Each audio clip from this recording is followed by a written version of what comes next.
प्रधानमन्त्री पदको पद तथा गोपनीयताको शपथ लिन नवनियुक्त सम्माननीय प्रधानमन्त्री श्री बालेन्द्र शाहज्यूलाई सादर अनुरोध गर्दछु।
म बालेन्द्र शाह नेपालको सार्वभौम सत्ता र राजकीय सत्ता नेपाली जनतामा निहित रहेको नेपालको संविधानप्रति पूर्ण वफादार रही सत्यनिष्ठापूर्वक प्रतिज्ञा गर्दै ईश्वर देश र जनताको नाममा शपथ लिन्छु कि प्रधानमन्त्री पदको जिम्मेवारी प्रचलित कानूनको पालना गरी मुलुक र जनताको भलो चिताई कसैको डर नमानी पक्षपात नगरी पूर्वाग्रह वा खराब भावना नलिई ईमानदारीका साथ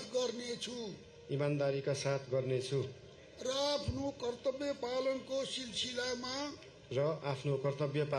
सिलसिलामा आफूलाई जानकारीमा आएको कुरा म पदमा बहाल रहँदा वा नरहँदा जुनसुकै अवस्थामा पनि प्रचलित कानूनको पालना गर्दा बाहेक अरू अवस्थामा कुनै किसिमबाट पनि प्रकट वा संकेत गर्ने छैन। धन्यवाद। यसपछि नवनियुक्त सम्माननीय प्रधानमन्त्रीज्यूलाई आफ्नो आसनमा रही शपथ पत्रमा हस्ताक्षर गरिदिनु हुन अनुरोध गर्दछु।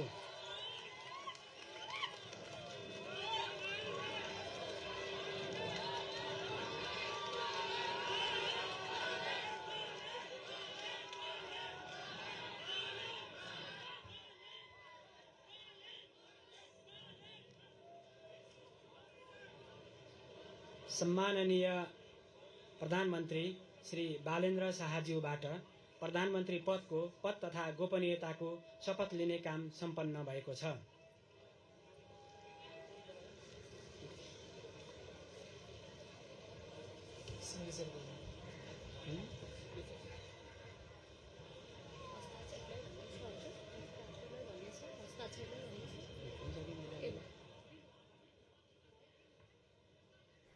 भर्खरै मात्र प्रधानमन्त्रीका रूपमा रासोपाका वरिष्ठ नेता बालेन्द्र शाहले शपथ लिनुभएको छ।